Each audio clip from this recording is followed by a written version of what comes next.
নমো তচ্ছা ভগবতো অরহতো সম্মা সম্বুদ্ধস্সা। জগৎপূজ্য মহাকারণিক তথাগত সম্যক সম্বুদ্ধ শ্রীচরণে কৃতজ্ঞ প্রণাম নিবেদন করে পূর্ণপারমিতে অংশগ্রহণকারী সকল উপাসক উপাসিকাগণের নিরোগ দীর্ঘায়ু সুখী জীবন তথা জ্ঞান বিমণ্ডিত জীবন কামনায় শুরু করতে চলেছি আজকের অভিধর্ম চর্চা ক্লাস।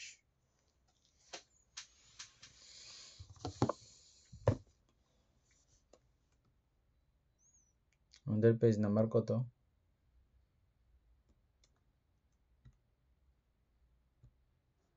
আমাদের 161 পৃষ্ঠা, লাস্টের প্যারা প্রবাহিত হইতে থাকে পর্যন্ত শেষ ছিল, তাই বলা হয়েছে এখান থেকে হবে।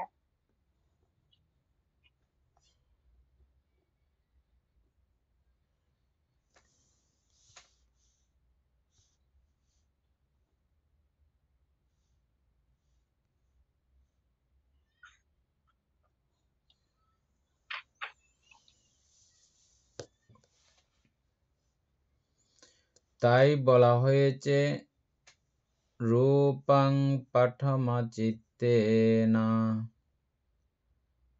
তিতাং দ্বিতীয়া চেতসা নামং তৃতীয়া চিত্তেনা অর্থং চতুর্থা চেতসা। উক্ত গাথা অনুসারে প্রত্যেক চক্ষুদার বিধির অনন্তরে যথাযোগ্য তদনুবর্তক মনোদার বিধি ও শুদ্ধ মনোদার বিধি উৎপন্ন হয়, অর্থাৎ সর্বাধো এক চক্ষু বিজ্ঞান বিধি, তদনন্তর অতীতকে সদ্য বিগত আলম্বনকে মনন করিয়া দ্বিতীয় অনুবর্তক মনোদার বিধি, তদনন্তর নাম প্রজ্ঞপ্তিকে মনন করিয়া তৃতীয় শুদ্ধ মনোদার বিধি, তদনন্তর অর্থ প্রজ্ঞপ্তিকে মনন করিয়া আলম্বনের গুণাবলী সম্বন্ধে ধারণা আদি গঠন করিয়া চতুর্থ শুদ্ধ মনোদার বিধি উৎপন্ন হয়। আলম্বনকে নিশ্চিত রূপে জানিবার জন্য প্রত্যেক পঞ্চদার বিধির সহযোগী এই তিন মনোদার বিধি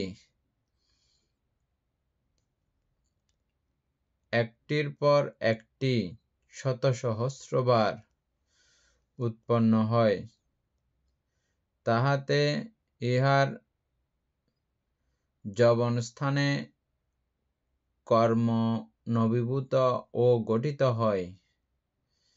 তাই বলা হয় কাম্যাস্য কারকো নাথি।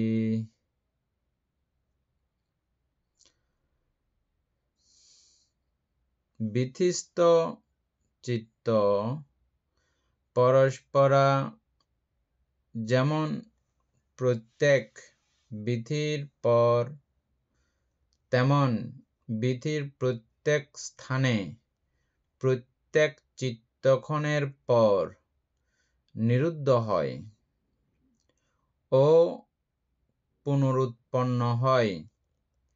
এইরূপ উঠানামা দ্বারা চলচ্চিত্রের অভিনয় করিয়া বিধি পরম্পরা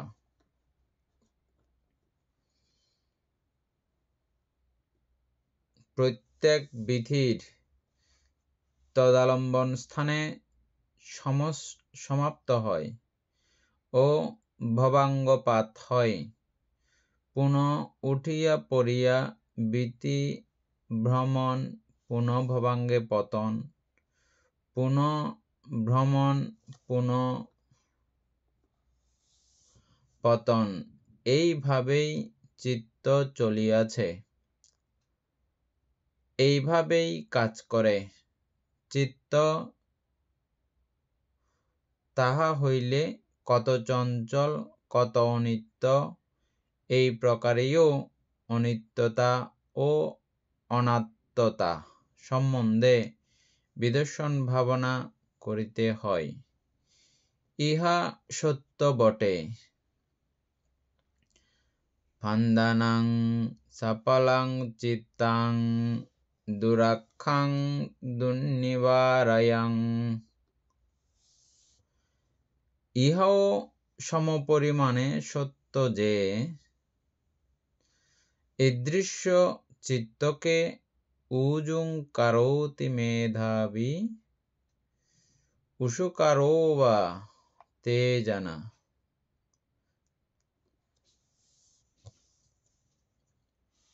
এতটুক পর্যন্ত আলোচনা করি না।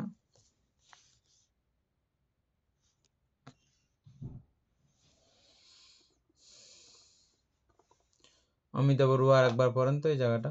আমি যেটা পড়ছি পুরোটা আবার আস্তে আস্তে করে। এবার আমি পড়ছি যে এটা বোঝানোর জন্য যে এটা হুলস্থুল করে পড়লে এগুলো কিছু বুঝতে পারি না, বুঝছেন। পড়ার সময় সবাই আমরা একটু কান পেতে শুনে থাকবো। পুরো বিষয়টা পড়লে আধা বুঝে এখানে হয়ে যাবে। পড়ার ভঙ্গিটা যদি এমন হয়, আমাদের পুতুলবাবু খুব সুন্দর করে পড়েন, অমিতা বড়ুয়া এভাবে পড়ার ইয়াটা করবেন, অভ্যাস গঠন করবেন। আচ্ছা,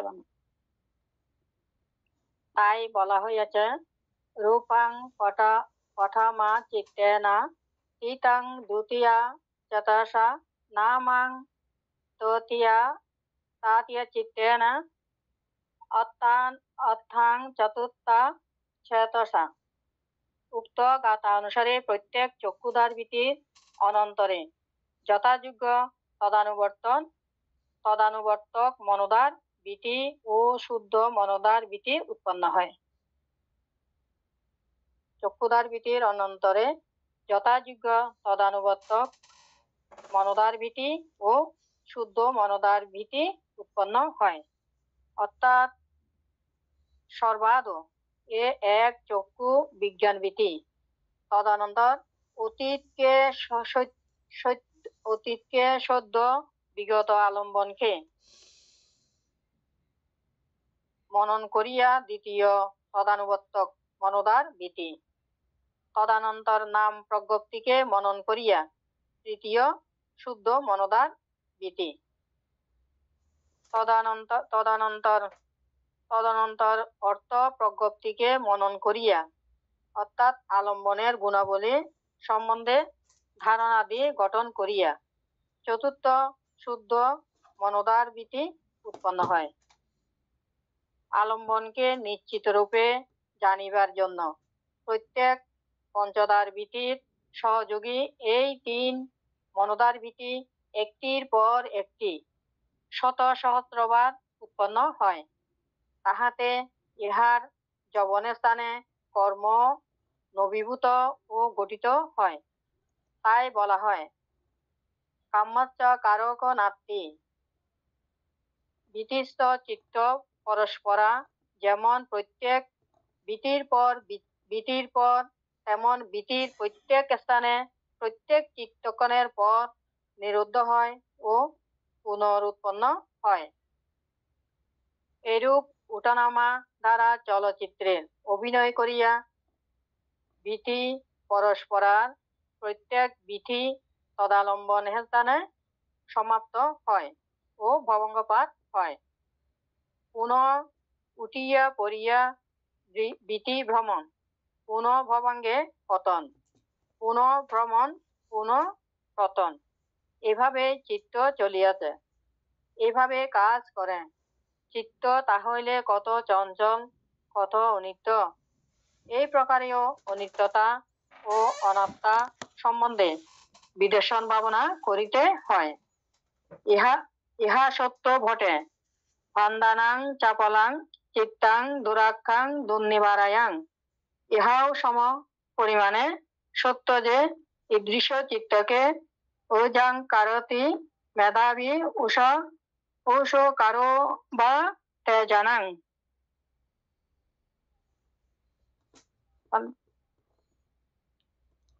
এ নিয়ে এক লাইন করে আলোচনা করো।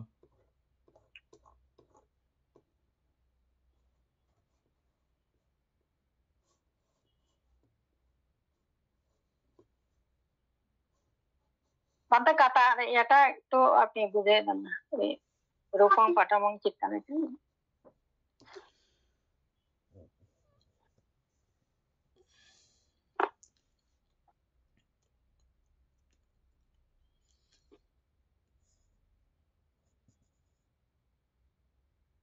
রূপাং রূপ, পাঠামা প্রথম, চিত্তেনা চিত্তের। রূপ প্রথম চিত্তের অতীত, দ্বিতীয় চেতসা।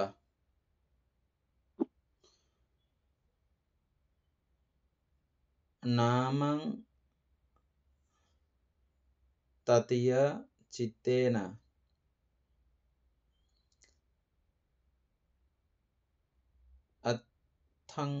অথ্থং চতুর্থ চেতসা।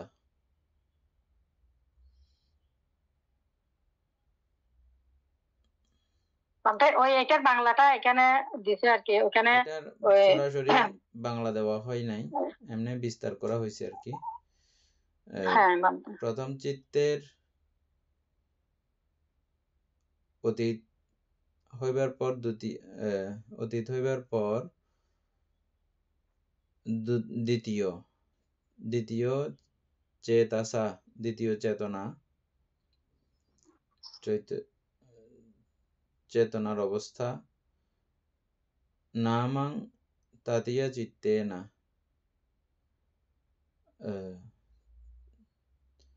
ওই দ্বিতীয় চিত্তের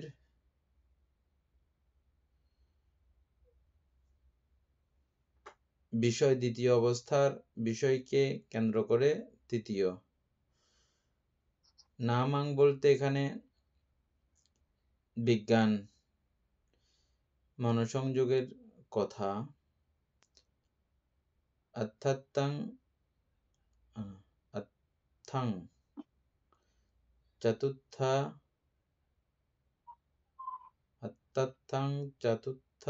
চেতসা।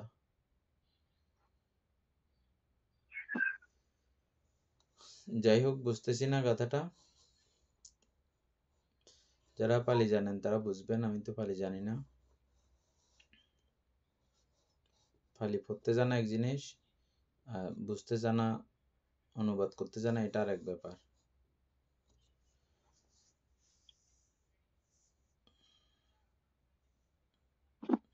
এনে কোথায়?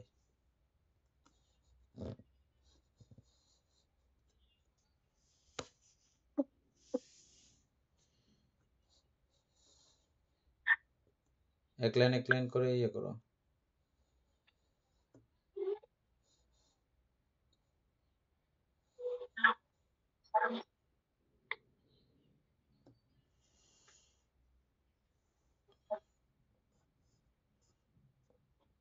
বলতে এখানে চ্যাট জিপিটিতে দেখতেছি যে এটা তো সুন্দর করে দিছে তালিটা বাংলা। আচ্ছা, বলো তো। এটা রূপং প্রথম চিত্তেন থিতং দ্বিতীয় চেতসা। এটা হচ্ছে রূপ প্রথম চিত্তে ধরা পড়ে, দ্বিতীয় চেতনায় তা অনুভূত হয়। তারপরে নামং তৃতীয় চিত্তেন অর্থং চতুর্থ চেতসা। এটা হচ্ছে তৃতীয় চিত্তে তার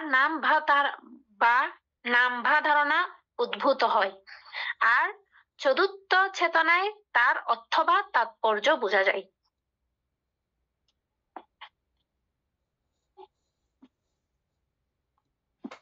এই চতুর্থ চেতনা হচ্ছে যে আমাদের সম্প্রতীচ্য সন্তিরণ বোধ হয় না? সম্প্রতীচ্য সন্তিরণ ব্যবস্থাপন। আমরা বুঝি যে কোন জায়গায়? আমরা বুঝি যে সাধারণত তো এমনি তো পাইছি যে ব্যবস্থাপনে গিয়ে সেটা ব্যবস্থাপনের বোঝা যায়, আগে। তবে এর আগেও ব্যবস্থাপন তো এটা বোঝার পরে ব্যবস্থা নিতে পারে যে। ব্যবস্থাপনার আগে কিন্তু এটা বোঝা হয়েছে। তাহলে বিজ্ঞানে সন্তিরণ এখানে আবার সেটা আবার সুন্দর করে ভেঙ্গেও দিছে বলতে, প্রথম চিত্ত রূপ বা আকৃতি গ্রহণ করে, পরে সেটি অনুভব বা স্পর্শ করে, তারপর তার নাম বা ধারণা চিনে নেয়, শেষে অথবা তার তাৎপর্য অনুধাবন করে। তাহলে আমাদের 4 নম্বরে কি পড়তেছে এখন? সন্তিরণ। 4 নম্বরে বিজ্ঞান বিজ্ঞান থেকে ধরলে বানতে 3 নম্বরে পড়ে। 3 নম্বরে না? হ্যাঁ, সন্ধিরা বুঝতে বলতো 4 নম্বর। আর কিছু আছে এখানে বর্ণনা দেওয়া?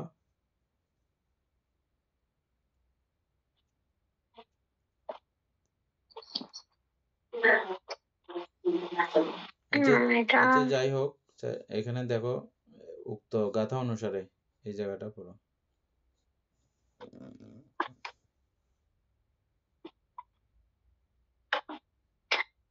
রূপ প্রথম চিত্তে ধরা পড়ে মানে এটার প্রথম চিত্তে ধরা পড়ে মানে অর্থাৎ সেটা কি একে বিজ্ঞানকে বলতেছে?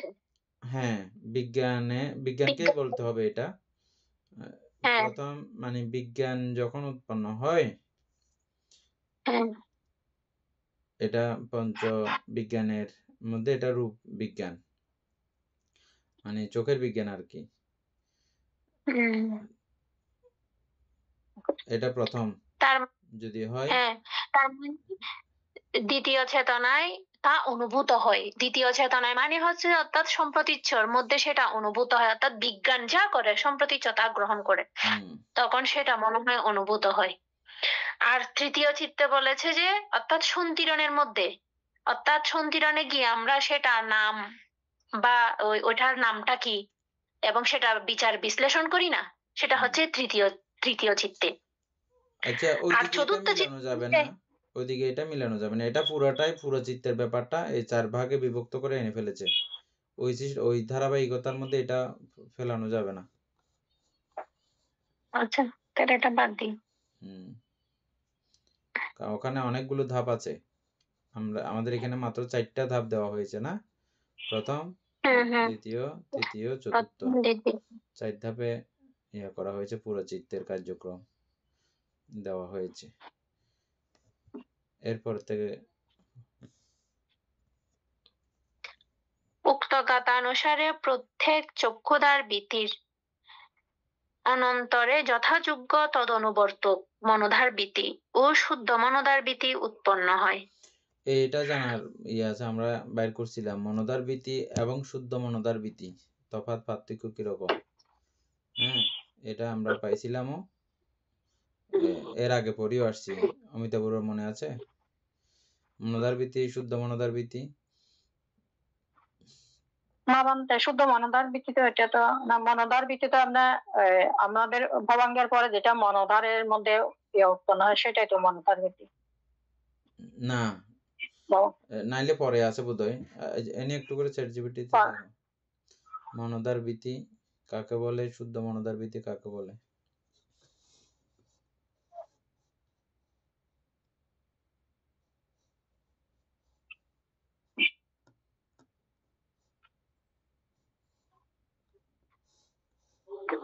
মনোধার বৃত্তি আর শুদ্ধ মনোধার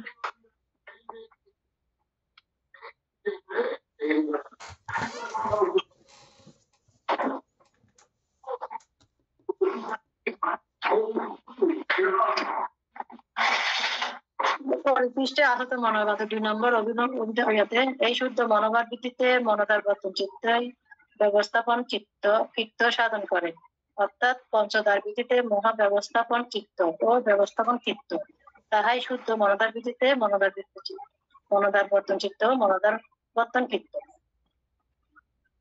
বলতে এখানে মনোধার ভিত্তির বলেছে যে মনোধার অর্থাৎ মনোধার বা রসিক দরজার মাধ্যমে চলমান চিত্ত প্রবাহ, অর্থাৎ যখন কোনো বাহ্যিক ইন্দ্রিয়ধার চক্ষু, কর্ণ, নাসা, জিহ্বা, কায় ধারা নয়, বরং মনের নিজস্ব ধার দিয়ে কোনো বিষয় বা ধারণা বা স্মৃতি বা চিন্তা উদিত হয়, তখন যে চিত্ত প্রবাহ ঘটে সেটাকে মনোধার ভীতি বলে। আর শুদ্ধ মনোধার ভীতি খুব সুন্দর করে এখানে একটা উদাহরণও দিয়েছে। তুমি হঠাৎ কোনো পুরনো বন্ধুর কথা মনে করলে, তাকে তুমি তখন চোখে দেখছো না, কানে শুনছো না, কিন্তু মনে স্মৃতি জেগে উঠেছে। এই জেগে ওঠার প্রক্রিয়াই হচ্ছে মনোধার ভীতি। আচ্ছা, শুদ্ধ মনোধার ভীতিটা বলো। আর শুদ্ধ মনোধার ভীতি হচ্ছে এমন এক মনোধার চিন্তা প্রবাহ যেখানে কোনো বাহ্যিক ইন্দ্রিয়ধার চক্ষু, কর্ণ, নাসা, জিহ্বা, কায় এর প্রভাব থাকে না, বরং কেবলমাত্র মনের নিজস্ব ধারণা। একই হয়ে যাচ্ছে, তাইলে কিভাবে হবে? না না, এখানে আবার অর্থাৎ দিয়েছে তো। অর্থাৎ এটা হলো শুদ্ধভাবে মানসিক ধারের মাধ্যমে উৎপন্ন চিত্ত প্রবাহ, কোনো বাহ্যিক বা ইন্দ্রিয় গ্রাহ্য নহে। তাই শুদ্ধ মনোধার ভীতি মানে হচ্ছে মনোধারের মাধ্যমে প্রবাহিত বিশুদ্ধ চিত্ত প্রবাহ। আচ্ছা, এটা গেল। তাইলে এটা যদি শুদ্ধ মনোধার ভীতি হয়, তাহলে মনোধার ভীতি কি বলবে এখন? এটা বলো, এটা দেখো। বান্তে এখানে তারপর এখানে ওরা চিত্তক্রমের একটা ইয়া করছে, ভবাঙ্গ, তারপর ভবাঙ্গ চলন, ভবাঙ্গ উপচ্ছেদ, মনোধারাবর্তন অর্থাৎ মনর ধার খোলা, যবন চিত্ত সমূহ, চিন্তা বা বিচার প্রবাহ, তারপর হচ্ছে তদারম্বন। উদাহরণটা পড়ি। তুমি চোখ বন্ধ করে হঠাৎ নিজের মনে কোনো পুরনো কবিতা স্মরণ করলে, না তুমি শুনছো না তুমি দেখছো, তবুও মনে জেগে উঠেছে, সেটাই শুদ্ধ মনোধার ভীতি, কারণ সেটা পুরোপুরি মনের ভিতর থেকে এসেছে। শুদ্ধ মনোধার ভীতি বুঝলাম, মনোধার ভীতির উদাহরণ সেমই দিল। তো সেম দিলে এটা বলছে শুদ্ধভাবে, মানে এটা শুদ্ধভাবে, মানে একদম বিশুদ্ধ হয়, একদম ভিতর থেকে। উদাহরণ কি দিয়েছে? মনোধার ভীতি হচ্ছে অর্থাৎ এই বন্ধু, হ্যাঁ, তুমি হঠাৎ পুরনো বন্ধুর কথা মনে করলে, তাকে তুমি তখন চোখে দেখছো না, কানে শুনছো না, কিন্তু মনে স্মৃতি জেগে উঠেছে। মনে মানে শুধুমাত্র ওর স্মৃতিটা জেগে উঠেছে, ওইটা হচ্ছে যে মানে ওই জেগে ওটাই হচ্ছে যে মনোধার, ওইটা মাত্র মনোধারে প্রবেশ করেছে। আর এটা হচ্ছে যে এটা একদম আপনার অতীত ভবাঙ্গ থেকে টেনে আসছে, অর্থাৎ এটা হচ্ছে মনে হয় আলম্বন সুস্পষ্ট যখন ছিল তখন সেটা শুদ্ধ মনোধার ভীতি। আর ওইটা হঠাৎ করে হয়তোবা মনে পড়লে ওর স্মৃতি স্মরণ করা। যাই হোক, দুইটাই শুদ্ধ মনোধারের উদাহরণই আসছে, মনোধারের উদাহরণটা আসে নাই। মনোধারের উদাহরণটা এরকম, মনোধার হচ্ছে যে পঞ্চ আলম্বন এর যে কোনোটাই উৎপন্ন হইলে মনোধার ভীতিকে অতিক্রম করেই আসতে হয়। এটা হচ্ছে যে মনোধার ভীতি। অমিতাভ, এটা গুরুত্বপূর্ণ, লিখে রাখেন।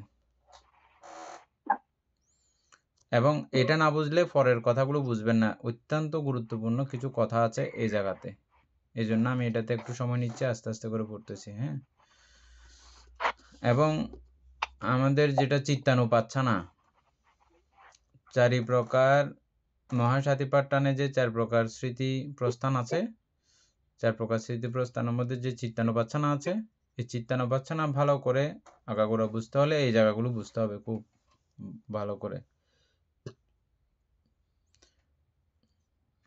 এনে ইয়াতে আরো দেখতে থাকো, মনোধারের আরো ইয়া পাওয়া যায় কিনা। শুধু শুদ্ধ মনোধার দুইটা একসঙ্গে লিখতে হবে, তখন তারা আলাদা আলাদা করে প্রভেদ করে ইয়া করবে। দুইটা একসঙ্গে লিখো। আচ্ছা, আমরা আগে যেটা বুঝতাম জানতাম সেটা হচ্ছে যে মনোদ্বার হচ্ছে যে প্রত্যেকটা বিষয় মনের দ্বার ডিঙ্গিয়েই যে কোনো বিষয় ঘটে, এবং এর কয়েক ক্লাস আগে আমরা পড়েছিলাম, যদিও বা আমরা পঞ্চদ্বারিক বলি, কিন্তু মনকে জিজ্ঞেস না করে বা বিজ্ঞান উৎপন্ন না হয়ে কোনো ঘটনা আমি জানা ছাড়া, জানান কার্যক্রম ছাড়া কোনো ঘটনা ঘটতে পারে না এখানে। তো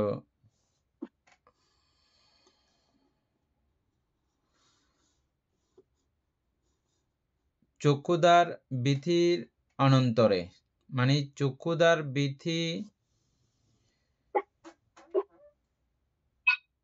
সঙ্গে সংযুক্ত, অনন্তরে মানে সংযুক্ত সঙ্গে যথাযোগ্য অনুবর্তক, মানে ওটা যেমন ছিল,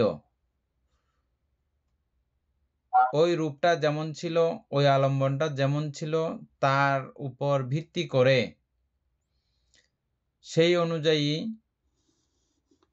মনোদ্বার বিধি, সেই অনুযায়ী ওই মনোদ্বার বিধিও ওইভাবেই তৈরি হয়, সংগঠিত হয়। এটা হচ্ছে যে মনোদ্বার বিধি। আর শুদ্ধ মনোদ্বার বিধি যেটা আমাদের পঞ্চ ইন্দ্রিয়ের অন্য সবগুলো স্টপ থাকলেও এটা নিজ থেকেই উৎপন্ন হতে পারে। কোত্থেকে উৎপন্ন হয়? আগে যে জমা বিষয়গুলো আছে ইহজীবনের, অথবা এটা এত শক্তিশালী যে হাজার লক্ষ কোটি অনন্ত অনন্ত জন্মের আগের ঘটনাও সে যদি সেভ করে রাখে তাহলে সেটাও উৎপন্ন হয়ে যেতে পারে নানানভাবে। তবে এগুলো আসে না তেমন একটা, আমাদের ইহকালের ঘটনাতেই আমরা টাইটফিট করে ফেলি, চরমভাবে আমরা টাইটফিট করে ফেলি। ইহজীবনের ঘটনাগুলোই আসে অধিকাংশ। তবে এই অতীত অনন্ত অতীত এর ঘটনাও এসে যায়। অনেক সময় দেখবেন এমন কিছু বিষয় আপনাদের কল্পনার মধ্যে আসতেছে, আপনাদের চিন্তাভাবনাতে আসতেছে, যেটার সঙ্গে আপনাদের কোনো পরিচয় প্রসঙ্গও নাই, বুদ্ধি বয়সে সেটা কখনো করেনও নি, এরকম মনে কিছু বিষয় উৎপন্ন হয় না? এগুলো হচ্ছে যে আমাদের জন্মান্তরীণ সংস্কারের ব্যাপার, মানে এগুলো আমরা অতীত কালে আমরা করেছিলাম। আমরা দেখি অনেক সময় ছোটখাটো বাচ্চারা এমন কিছু বিষয় করতেছে, ওকে এগুলো শেখানোর কোনো এরকম মাস্টার টিচার কেউ ছিলও না, কিন্তু তথাপিও সে করতেছে, পারতেছে। ঘটনা কি? এগুলো তার জন্মান্তরীণ ওই সংস্কারের প্রবাহ। হ্যাঁ, এটা অটোমেটিকভাবে তার চিত্তই তাকে এটা ওইভাবে সজাগী করে দেয়, জানিয়ে দেয়, বুঝছেন? যেগুলো সরাসরি পঞ্চ ইন্দ্রিয় ছাড়া উৎপন্ন হয়, মন থেকে উৎপন্ন হয়, এগুলো শুদ্ধ মনোদ্বার বিধি। চ্যাটজিপিটিতে অসাধারণ করে একটা উদাহরণও দেওয়া হয়েছে, উদাহরণটা আশা করি সবাই বুঝে গেছেন। হ্যাঁ, তাইলে এই দুইটা বিষয় আগে মনে রাখতে হবে। প্রথমত এই পুরো পরের বিষয়টা বুঝতে হলে অনুবর্তক হচ্ছে যে মনোদ্বার বিধি। কিসের অনুবর্তক? চক্ষুদ্বার বিধির। তথা চক্ষুদ্বার বলে কথা নয়, এখানে একটা হাইপেন দেওয়া আছে, দেখেন, চক্ষুদ্বার দিয়ে একটা হাইপেন দেওয়া আছে। এই হাইপেনটার অর্থ হচ্ছে যে কি, সূত্রদ্বার, গন্ধদ্বার থেকে শুরু করে এই পঞ্চদ্বার বিধির কথা সবগুলোই এখানে আসতে হবে, বুঝছেন? এরকম এক একটা আকারের অনেক মূল্য আছে, অমিতাভ, বুঝছেন? এই আকার দিয়ে আপনি পাঁচটা পুরোটাই বুঝতে হবে। অনন্তরে যথাযোগ্য অনুবর্তক মনোদ্বার বিধি ও শুদ্ধ মনোদ্বার বিধি উৎপন্ন হয়। এটাও উৎপন্ন হয়, আবার শুদ্ধ মনোদ্বার বিধি উৎপন্ন হয়। শুদ্ধ মনোদ্বার বিধি এখান থেকেও উৎপন্ন হয়। এবার আমি তো এটা ঘটনাটক ঘটাইছি একবার, কিন্তু পরবর্তীতে এটা মন থেকে আবার উৎপন্ন হতে থাকে, বুঝছেন?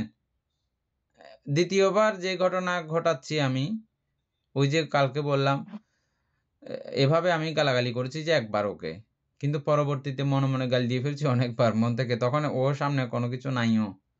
হ্যাঁ, এটা মন থেকে উৎপন্ন করতেছি তখন।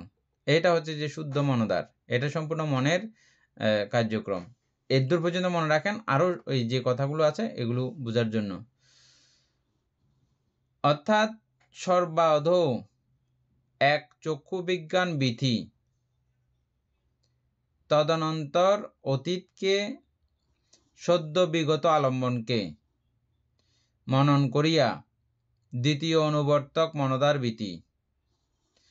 ওই একটা বিষয়কে মানে প্রথম যে চক্ষু বিজ্ঞান বিধি উৎপন্ন হয়েছে ওটাকে ভিত করে, ওটাকে অবলম্বন করে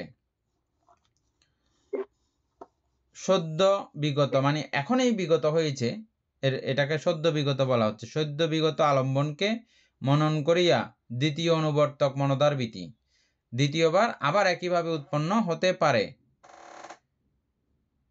মনোদ্বার বিধি। তদনন্তর নাম প্রজ্ঞপ্তিকে মনন করিয়া, নাম প্রজ্ঞপ্তি কি? এনে নাম প্রজ্ঞপ্তি মনে আছে? নাম প্রজ্ঞপ্তি মানে এক এক জায়গায় এক এক রকম করে নামকরণ। যেমন কি আমরা পানিকে আমরা পানি বলি, অনেকে জল বলে, ইংলিশে সেটা ওয়াটার বলে, ওভাবে প্রজ্ঞপ্তি করে আর কি, এক এক জায়গায় পরিচিত। নাম প্রজ্ঞপ্তি বলতে এখানে হচ্ছে যে এটা আমার অভিমত, আবার চ্যাটজিপিটি থেকে আবার দেখে নেব। হ্যাঁ, নাম প্রজ্ঞপ্তি বলতে আমাদের এই মনে যে নাম মানে হচ্ছে সংজ্ঞা, চেতনা, রূপ, বেদনা, সংজ্ঞা, সংস্কার, বিজ্ঞান। রূপ বাদ দিয়া 4টা, বেদনা, সংজ্ঞা, সংস্কার, বিজ্ঞান, এই 4টা। ওই 4টাতে সংগৃহীত হয়ে রয়েছিল যেটা এই মাত্র সদ্য। বুঝা গেছে এখন? এনি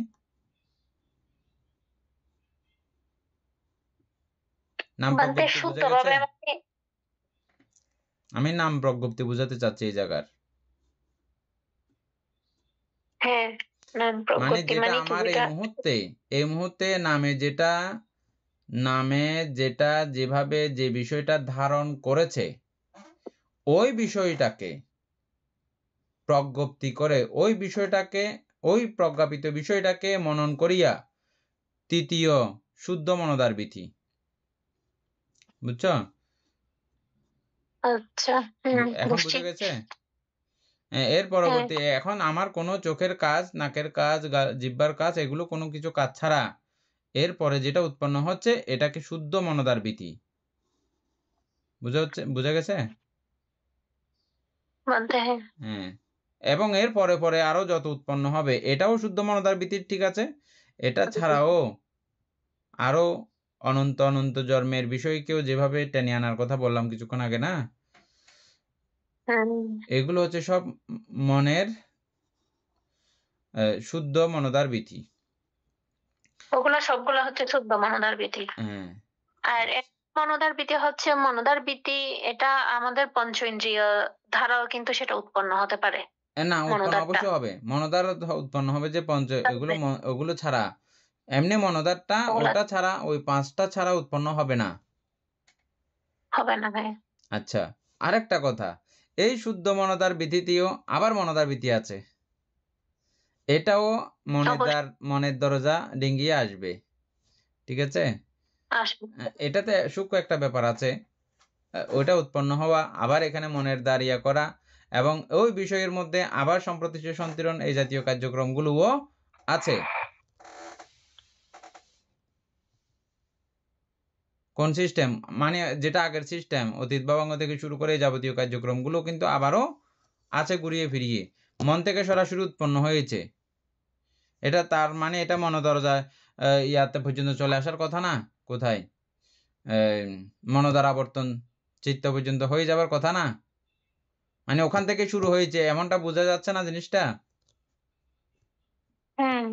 কিন্তু ওই বিষয়টা খুব মানে সূক্ষ্মভাবে বুঝতে হবে যে এমন একটা অবস্থা থেকে ওটা তৈরি হয়েছে, আবার তৈরি হয়ে সেটা কিন্তু ওই স্বাভাবিকভাবে অতীত ভবাঙ্গ সহ চলন এবং যাবতীয় দ্বারগুলো দরজাগুলো ডিঙ্গিয়ে ডিঙ্গিয়ে আসবে, অতিক্রম করে আসবে।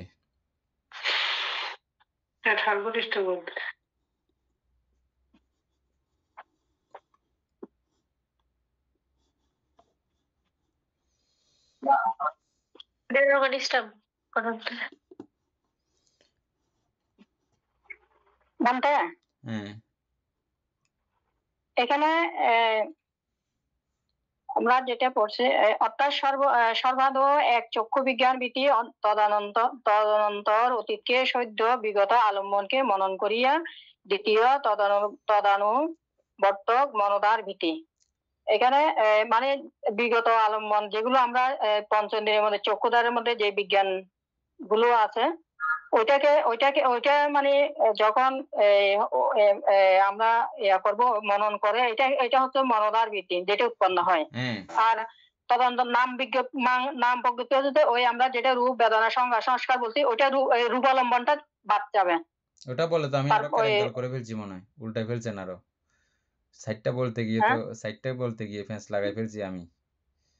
না ওখানে ওই যে রূপালম্বনের মধ্যে 5টা আছে না, এখানে একটা বাদ যাবে। নাম যখন হবে তখন তো ক্যারেক্টারটা আমি করছি, এটা বুঝাই দিই। আপনি একটু করে এখানে মিস্টেক করে ফেলছেন। আমি জাস্ট এমনি সাইডটার নাম বলছি আর কি, বুঝছেন? মানে নাম বলতে এখানে আমরা নাম প্রজ্ঞপ্তি এটা এনির কথা অনুসারে বলতে হয়েছে যে এনির নাম প্রজ্ঞপ্তি বলতে আমরা যেমন নাম প্রজ্ঞপ্তি আমরা আগে এভাবেই মানিয়ে করছিলাম, এটা গ্লাস হিসেবে নাম দিয়েছি। হ্যাঁ, এটা একটা প্রজ্ঞপ্তি করছি না, গ্লাস ওই জাতীয়। এই নাম প্রজ্ঞপ্তি হচ্ছে যে এনি নাম প্রজ্ঞপ্তি, এটা খুব ভালো করে লিখে রাখাও দরকার, সবসময় সব কথা আসবে না।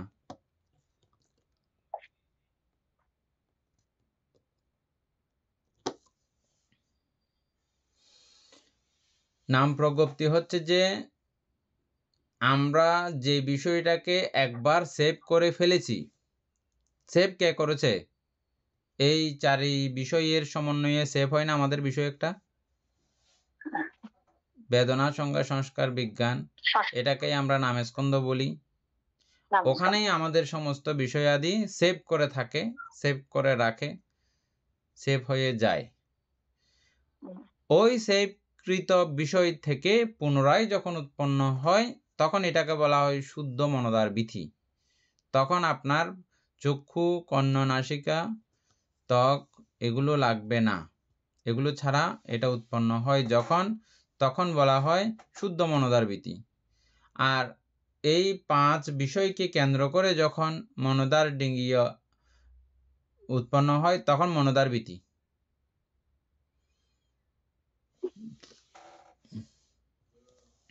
যাই হোক, এখন সুন্দর করে বুঝে গেছেন না? আর আপনি কি সমস্যা করতে চাইছিলেন ওই 4টা বলে, এটা বুঝছেন? বুঝার মধ্যে হইছে? আমি ভাঙে বুঝাইতে পারতেছি না। হ্যাঁ, ওই আমি এটা হচ্ছে যে নাম প্রজ্ঞপ্তি হচ্ছে যে নাম স্কন্ধ যেটা আমরা আগে পড়ছি। হ্যাঁ, নাম স্কন্ধের মধ্যে চারটার বেদনা সংজ্ঞা সংস্কার বিজ্ঞান এগুলোর মাধ্যমে যেটা মানে উৎপন্ন হবে এটা হচ্ছে শুদ্ধ মনদার ইতি। এটা না, এটাকে নাম প্রজ্ঞপ্তি বলে। আবার অসুবিধা করে ফেলছেন বলার মাধ্যমে। সাইডটা এভাবে বলা দরকার নাই। নাম মানে হচ্ছে যে আমাদের সংরক্ষিত সেভকৃত বিষয় এর থেকে উৎপন্ন হয়ে, তাহলে সেভ কে করেছে? ওই নামে করেছে। যে সেভ কে করেছে? নামে করেছে। এবং এই প্রজ্ঞপ্তি কে রেখেছে? নামে রেখেছে। নামে যেভাবে প্রজ্ঞপিত করেছে, প্রজ্ঞপ্তি করে রেখেছে, ওই প্রজ্ঞপ্তি বিষয়টাকে কেন্দ্র করে যেই পরবর্তী চিত্ত উৎপন্ন হবে, পরবর্তী বিধি চিত্ত উৎপন্ন হবে, ওগুলোকে শুদ্ধ মনদার বিধি বলা হয়।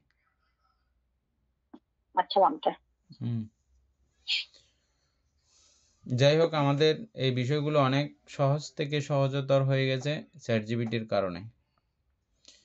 চ্যাটজিপিটিকে পুরো ত্রিপিটক শেখানো হয়েছে এবং সব ভাষার ত্রিপিটক নাকি তাকে যত ভাষা এই পর্যন্ত অনুবাদিত হয়েছে ত্রিপিটক সব ভাষার সম্পর্কে তার অভিজ্ঞতা আছে এবং সব ভাষাতে মিলে আবার মানে যেটা সবচেয়ে সুন্দর সবচেয়ে উত্তম ওই বিষয়টা সে ধারণ করে রেখেছে। এর থেকে আশ্চর্য আর কিছু নাই। যত দেশের ইয়াগণ আছেন পণ্ডিতগণ আছেন সব পণ্ডিতের কথাগুলো ও এক জায়গায় ইয়ে করে ফেলেছে। এটার আমরা প্রমাণ অবশ্য পেয়েছি বহুবার। মানে যে ও যে এটা পেরেছে শুধু বলার মধ্যে সীমাবদ্ধ না, ও সত্যি সত্যি এটা পারতেছে। কে? চ্যাটজিপিটি।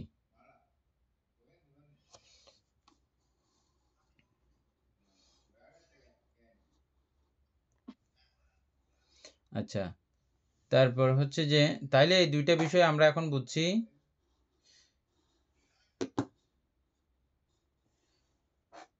তৃতীয় শুদ্ধ মনোদার বিধি। তদনন্তর অর্থ প্রজ্ঞপ্তিকে মনন করিয়া আলম্বনের গুণাবলী সম্বন্ধে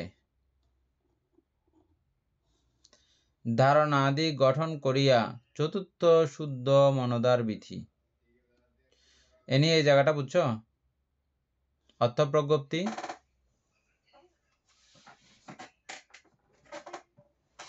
এগুলা আমার মনে হচ্ছে বিজ্ঞান সম্পর্কিত সন্ধিগ্রাম ব্যবস্থাপনা এগুলা বলা বলে বুঝছো? হ্যাঁ, এই বিষয়গুলোকে এখানে অন্যভাবে অন্য অ্যাঙ্গেল থেকে বোঝানো হচ্ছে যে, ঠিক আছে, মানে ওই বিষয়ের অর্থ কি, মানে আমার মধ্যে কি অর্থ এসছে ওটাকে কেন্দ্র করে, ওটাই অর্থ প্রজ্ঞপ্তি। ধারণা আদি গঠন করিয়া চতুর্থ মনোদার বিধি উৎপন্ন হয়। আচ্ছা, আলম্বনকে এই কথাগুলো আমি বিশেষ করে আমি মনে রাখার জন্য বা বোঝার জন্য বলতেছি। এই কেন বোঝার জন্য এটা একটু পরে বুঝে যাবেন, মানে কেন এটা এত দরকারি। আলম্বনকে নিশ্চিত রূপে জানিবার জন্য প্রত্যেক পঞ্চদার বিধির সহযোগী এই তিন মনোদার বিধি প্রত্যেকটির পর একটি শত সহস্রবার উৎপন্ন হয়। নিশ্চিত রূপে জানিবার জন্য প্রত্যেক পঞ্চদার বিধির সহযোগী এই তিন মনোদার বিধি প্রত্যেকটির পর একটি শত সহস্রবার উৎপন্ন হয়, তাহাতে ইহার যবনস্থানে কর্ম নবীভূত ও গঠিত হয়। তাই বলা হয়েছে কাম্মাসা কারকনাত্তি। এটা বেশি গুরুত্বপূর্ণ। এ নিয়ে আশা করি বুঝে গেছো। আমি পড়তে 2-3 বার পড়ছি, তোমরা 2 বার পড়ছো, আমিও পড়ছি। অমিত বড়ুয়া আশা করি বুঝে গেছেন। তারপরে আমাদের উপাসক পুতুল বাবু, আমাদের দীপেন বাবু আসে নাই আজকে। দীপেন বাবু বুঝছেন না?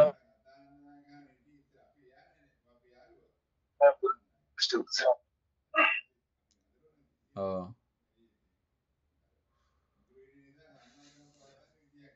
পুতুল বাবু বুঝছেন এটা?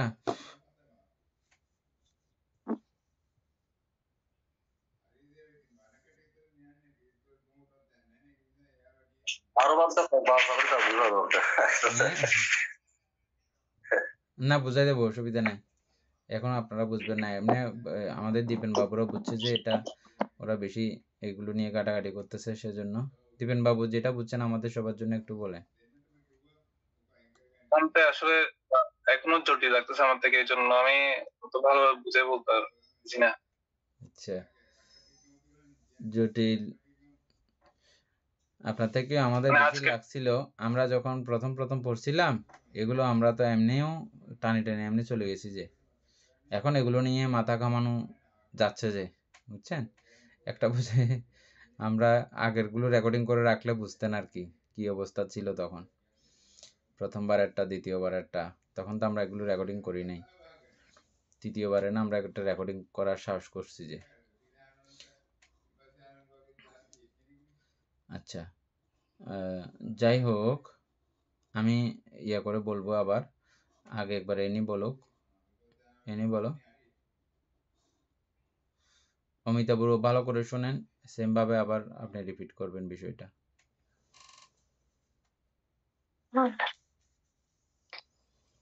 এখানে বানতে বলছে আলম্বনকে নিশ্চিত রূপে জানিবার জন্য প্রত্যেক পঞ্চদার বীতির সহযোগী এই 3 মনোদার বীতি একটির পর একটি শত সহস্রবার উৎপন্ন হয়। আহ 3টি মনোধার বীতি বলতে বানতে মনোধার বীতি শুদ্ধ মনোধার বীতি। আচ্ছা, এই প্রথম দ্বিতীয় তৃতীয় ওভাবে।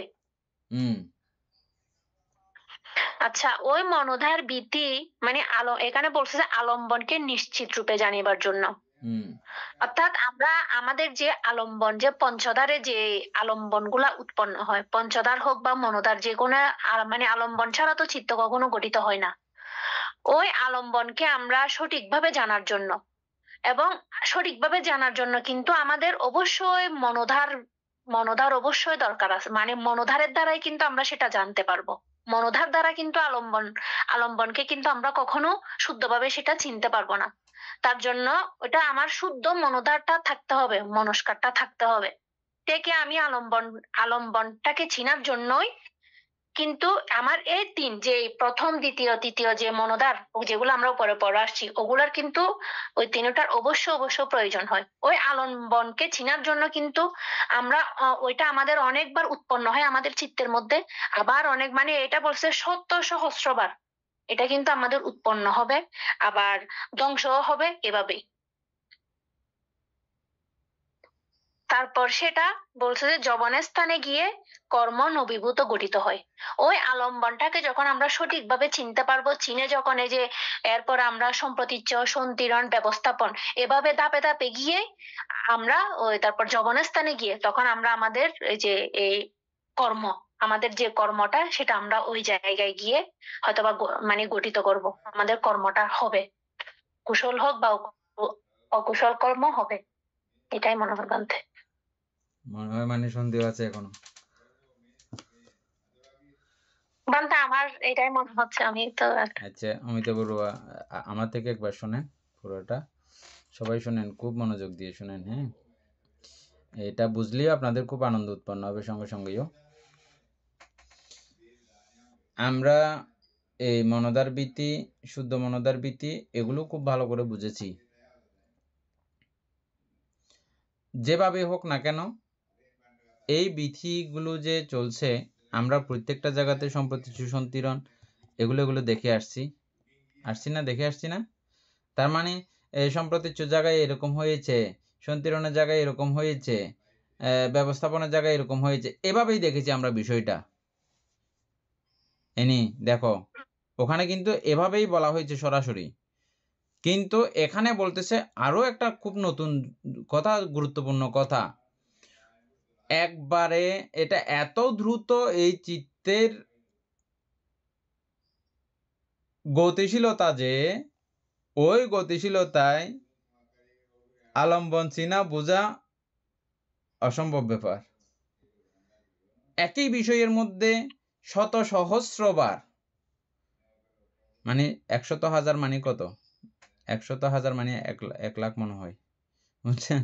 শত সহস্রবার সেম বিষয়কে নিয়ে ও একই রকম করে এই বিধি উৎপন্ন করলেই একটা আলম্বন সম্পর্কে পরিপুষ্ট, পরিপূর্ণ, পরিশুদ্ধ একটা ধারণা হতে পারে। ইনি এতদূর পর্যন্ত বুঝে গেছে কি? আগে এটা বলো। কি সাংঘাতিক মারাত্মক দেখেছো? মানে চিত্ত একবার একটা বিষয়কে এক বিধির মাধ্যমে যে একটা বিষয়কে বুঝে যাবে এমন কিন্তু না। একটা আলম্বনকে বোঝার জন্য এরকম শত সহস্রবার একই জায়গাতে রিগর্ষণ, রিসাইকেল ঘুরতে থাকে।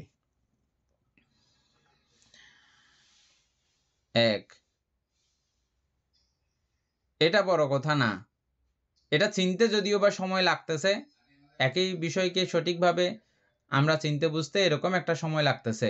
ঠিক আমরা যে কোনো শব্দ শেখার জন্য প্রথম শত সহস্রবার যেমন উচ্চারণ করি আওড়াই, সরিয়ে স্বর আমরা কতবার বলতে হয়েছে, তারপর আমাদের মুখস্থ হয়েছে, এরকম না ব্যাপারটা? ঠিক একই রূপে এই আলম্বনকে চেনার জন্যও আমাদের চিত্তের মধ্যে এই মনদার, শুদ্ধ মনদার সবকিছু মিলিয়ে প্রত্যেকটা জায়গায় শত সহস্রবার এই বিষয়গুলো ডেঙ্গিয়ে গেছে। কোন বিষয়গুলো? অতীত, চলন, উপচ্ছেদ, সম্প্রতীচ্য, সন্তিরণ, ব্যবস্থাপন, জবন, তদালম্বন, ভবাঙ্গ।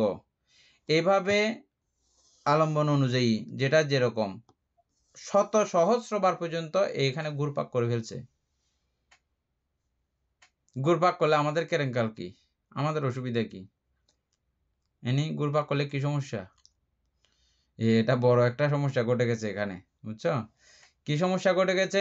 এটা যদিও বা চিনতে এরকম সময় লাগলেও কিন্তু প্রত্যেকবার জবনের স্থানে গিয়ে নতুনভাবে নবীভূত কর্ম, নতুনভাবে কর্ম কিন্তু সংগঠিত করেছে ওই 1,00,000 বার। 1,00,000 বার যদি এটা যদি বুঝতে চিনতে সময় লাগানোর সময় লাগাই, এবং এই যে সময় হয়ে গেছে বুঝতে চিনতে, ঠিক আছে, কিন্তু ওই মাপে আমাদের চিত্ত বা কর্মও সংগঠিত হয়ে গেছে। তার মানে একটা আলম্বনকে কেন্দ্র করে লক্ষটা চিত্ত, লক্ষটা সংস্কার, লক্ষটা কর্মবীজ, জন্মবীজ তৈরি হয়ে যেতে পারে। বুঝা গেছে? না আবার বলতে হবে দ্বিতীয়বার তৃতীয়বার? অসাধারণ একটা কথা। হ্যাঁ, আমি কালকে ছাগলের গল্পতেও যতটা আসেনি, এখানে তার থেকে আরো বেশি করে জিনিসটা আসছে। অত্যন্ত জটিল, এবং বুঝলে কিন্তু আপনাদের প্রত্যেকের মজা লাগবে। এই জন্য আমি বারবার মনোদার বিধি এবং শুদ্ধ মনোদার বিধি এটাতে জোর দিয়েছি। প্রত্যেকটা জায়গাতে এগুলো, প্রত্যেকটা জায়গাতে এরকম করে এটা বোর্ড থাকলে আঁকে দিলে আরো মানে বুঝতে আরো সোজা হইতো, সহজ হইতো। হ্যাঁ, আসলে এগুলো বোর্ড নিয়ে আলোচনা করে করে ইয়ে করা দরকার, আঁকি। তো জিনিসটা আরো একটু মানে সহজ থেকে সহজ হয়ে যায়। এনে এই জায়গাটা বলো, আমি এর পরের লাইনগুলো আরো সুন্দর করে বলবো। মানে কাম্মাচ্ছা কারকনাতে এই কথাটার অর্থ আমি পরে বলতেছি। হ্যাঁ, গঠিত হয় এই পর্যন্ত। আমি যদ্দূর বলছি এটা আবার বলো, অমিতাপূর্ব খেয়াল করেন ভালো করে।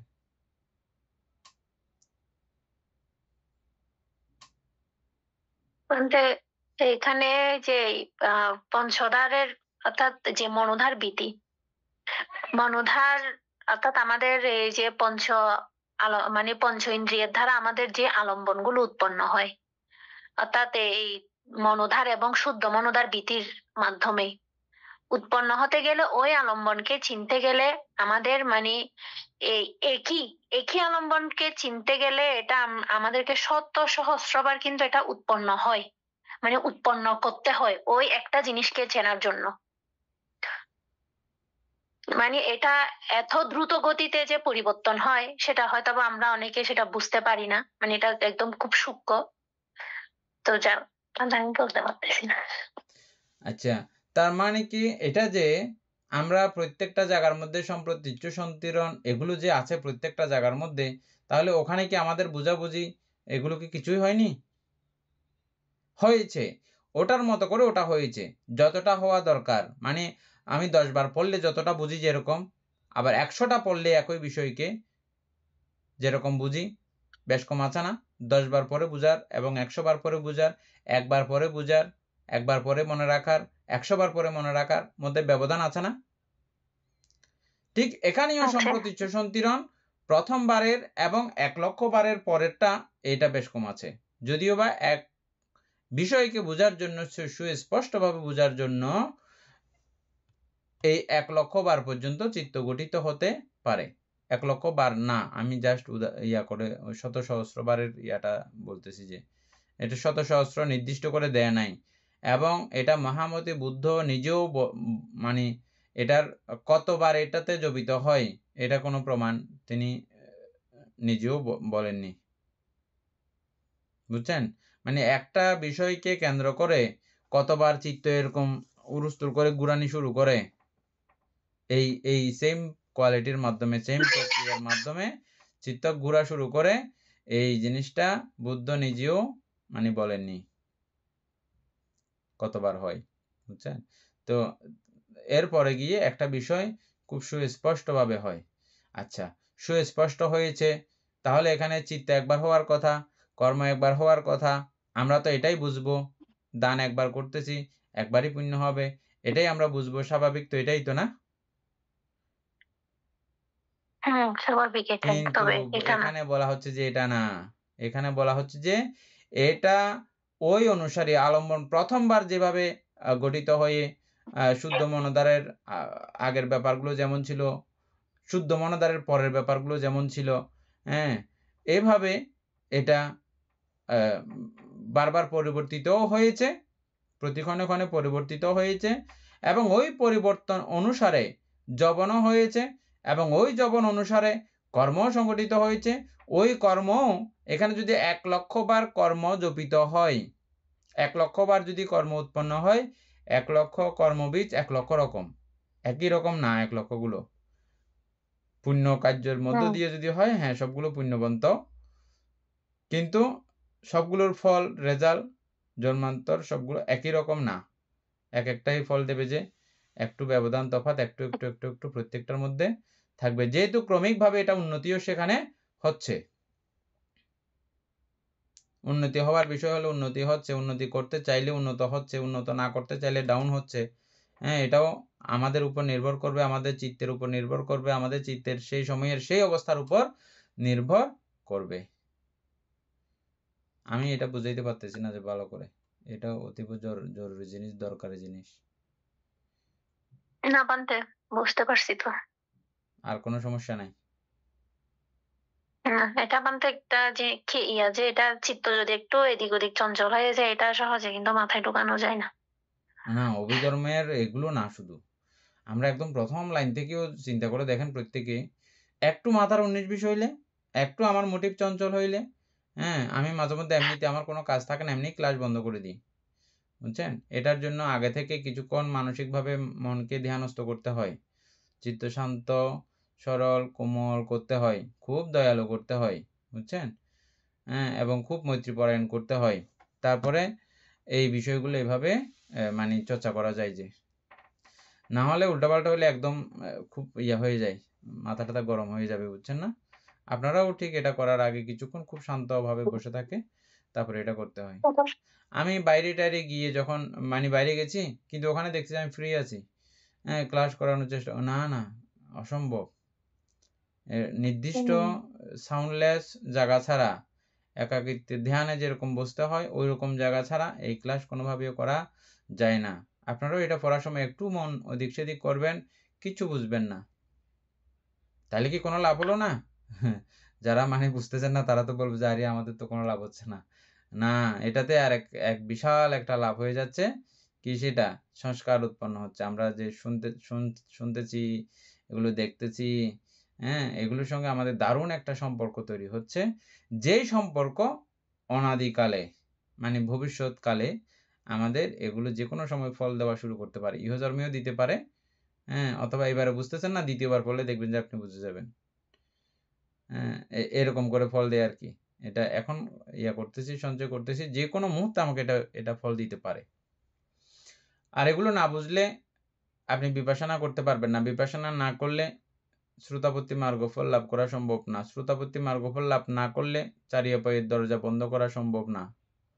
যে কোনো মুহূর্তে যে কোনো ভাবে চলে যেতে পারেন, কারণ ইহজীবনে কুশল থেকেও এমনি আমরা বলার সময় বলি যে আমি খুব ভালো মানুষ, আমি ওইটার উপকার করি, ওইটার উপকার করি, ওইটার এমন করি তেমন করি, কিন্তু উপকারের থেকে ক্ষতি কতটা করছেন এটা যদি হিসাব করতে যান, আরে কাণ্ড কাণ্ড। হ্যাঁ, এটা মানে এমনি আমরা তো বলি যে শুধু উপকার করছি, যেগুলো বলি যে ক্ষতিটা তো আমরা হিসাব করে দেখি না। যদি দেখবেন কখনো ক্ষতি কতটা করছেন, তো হারি হারি এত আমি খারাপ মানুষ, তখন ভেবে দেখবেন, চিন্তা করবেন, তো এই যে খারাপগুলো করছেন, খারাপগুলো জমা রয়েছে না, আছে না? এই খারাপগুলো তো আপনাকে চারি উপায় নিয়ে যাবে না যে কোনো মুহূর্তে। হ্যাঁ, আমাদের যেহেতু আমরা আত্মচিন্তায় বিভোর সবসময়, এই আত্মচিন্তায় নিজেকে সজীব, নিজেকে ঠিকঠাক, নিজেকে একদম ভরপুর রাখার জন্য, অন্য সবাই যেখানে যাবে যাক, তছনছ করে নিজেরটা ঠিক রাখার জন্য একদম সবকিছু আমরা করে ফেলি। নিজেরটা ঠিক থাকতে হবে। এটাকে স্বার্থপর বলা যায় আর কি, স্বার্থপর। হ্যাঁ, বুদ্ধ আমাদেরকে সবাইকে স্বার্থপর এমনি এমনি বলেন নাই। হ্যাঁ, তো যাই হোক, এই জন্য এই বিষয়গুলো বোঝা অত্যন্ত জরুরি।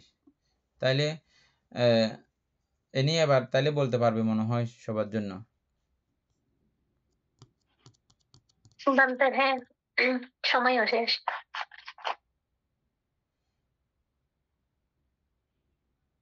বলো।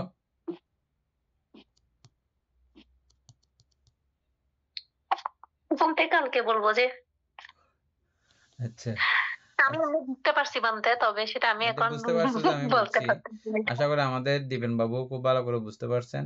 তারপরে আমার পুতুল বাবু যদি না বুঝে থাকেন, আমি আবার কালকে বিষয়টা রিপিট করব, কোনো অসুবিধা নাই। এটা মনে রাখার জন্য আরেকটা বিষয় আমি আপনাদেরকে বলে দিচ্ছি আজকে আবার, এটা কালকে আলোচনা করব, কোনো অসুবিধা নাই। কাম্মাচা কারক নাত্তি, কর্মের কারক নাই। কাম্মাচা কারক নাত্তি মানে কর্মের কারক নাই, মানে এই যে সংস্কারটা হলো এটা একটা জন্মের কারণ, এটা দ্বারা পুরো একটা জন্ম হবে যে না, তাহলে কয়টা হলো যে এখানে মিনিমাম 1 লক্ষ হয়ে গেছে একটা আলম্বনকে কেন্দ্র করে। আমি একবারে না করলাম, আরে এতগুলো কিভাবে হলো, এতগুলো কর্ম, এতগুলো চিত্ত, এতগুলো সংস্কার কিভাবে হয়ে যেতে পারে। সুতরাং ওই বিষয়টা ওইভাবে চিন্তা করলে একবার, আরে তাইলে আমি একটার না কারক হইলাম, বাকি আরো 99,900 এগুলো, তাইলে ওই দৃষ্টিকোণ থেকে চিন্তা করলে মনে হয় আরে কর্মের তো কারক নাই, ওই দৃষ্টিকোণ থেকে পুরো কর্মের কারক নাই এটা বলা যায় না।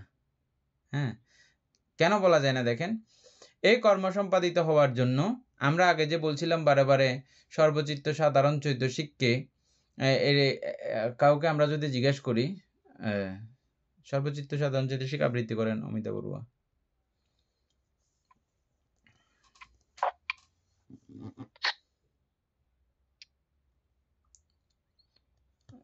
শিল্পী বড়ুয়া করেন, অমিতা বড়ুয়াটা শোনা যায়নি, সাউন্ড অফ ছিল। স্পর্শ বেদনা,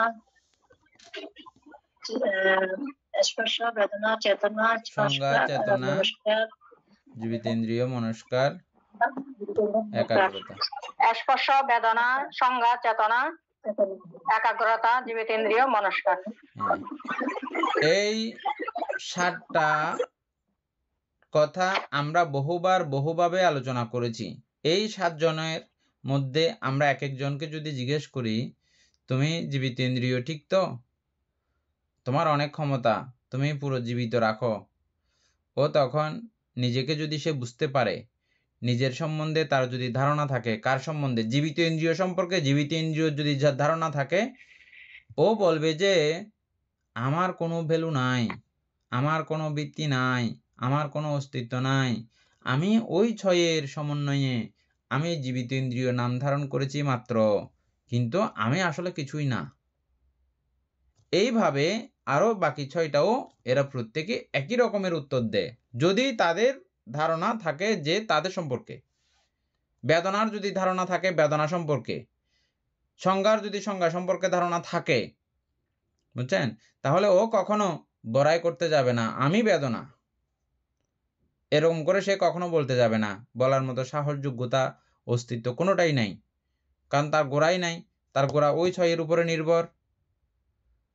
বুঝছেন, মানে এখানে 6টা, আমরা 3টা কাঠি দেখেছি না, 3টা কাঠিকে এরকম করে দাঁড় করাইলে একটার উপরে একটা ভিত করে, মানে 2টাকে এরকম করে বসাইলে যদি এরকম ইয়া থাকে, এটা স্পেস থাকে তাহলে ঠিক আছে, স্পেস যদি না থাকে মানে নিচের জায়গাতে স্পেস থাকলেও দাঁড়িয়ে থাকে যে, কিন্তু এখানে 3টার মতো করে মনে করেন।